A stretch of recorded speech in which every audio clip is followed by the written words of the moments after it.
আমি যে জন্য ব্লগ আনলাম সেটা হচ্ছে যে আমি যখন খুব ছোট ছিলাম, যখন ক্লাস 5-6-এ পড়তাম বা 3-4-তে পড়তাম, তখন আমার বাবা মা একটা কোনো মেলায় নিয়ে যেত, ঠিক আছে।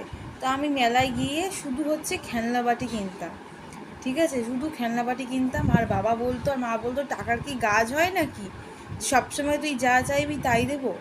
তো আজকে সেই দিনটার কথা খুব মনে পড়ছে যে বাবা যেই দিনটা বলতো যে এত খেলনাবাটি আমি প্রচুর কিনতাম, আর প্রচুরও মারও খেতাম যে এত খেলনাবাটি কিনছি, সেগুলোকে ফেলে দিতাম, বলতাম কি পড়ে গেছে, দিয়ে ফেলে দিতাম, ইচ্ছা করে বদমাশি করতাম ছোটোবেলায়।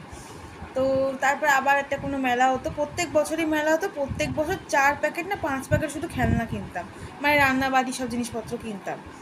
তো আজকে সেই দিনটার কথা মনে পড়ছে যে বাবা বলতো, টাকার কি গাছ হয় নাকি, যে টানলেই সব ছিঁড়ে পড়বে, তুই বারবার এটা ওটা জিনিস কিনিস। তো আজকে সেটাই আমি টাকার গাছ বানাবো তোমাদের কাছে।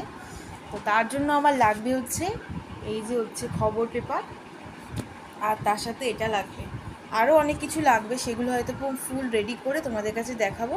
তো চলো, তোমরাও চেষ্টা করলে আমার মতন ভিডিও দেখে বানাতে পারো, কোনো অসুবিধা নেই।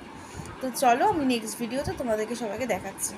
দেখো, আমার টাকার গাছ কিন্তু প্রায় রেডি। দেখো, 2 টাকা আছে, 1 টাকার কয়েন আছে, সব রকম গাছের সাথে দিয়ে তোমরাও চাইলে কিন্তু করতে পারো এরকম ছোট্ট একটা গাছ, ঠিক আছে।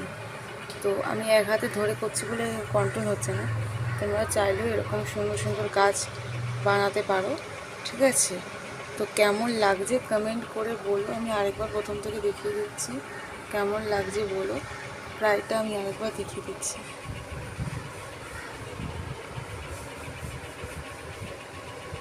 কমেন্ট করে বলো তোমরাও চাইলে আমার দেখে আঁকতে পারো।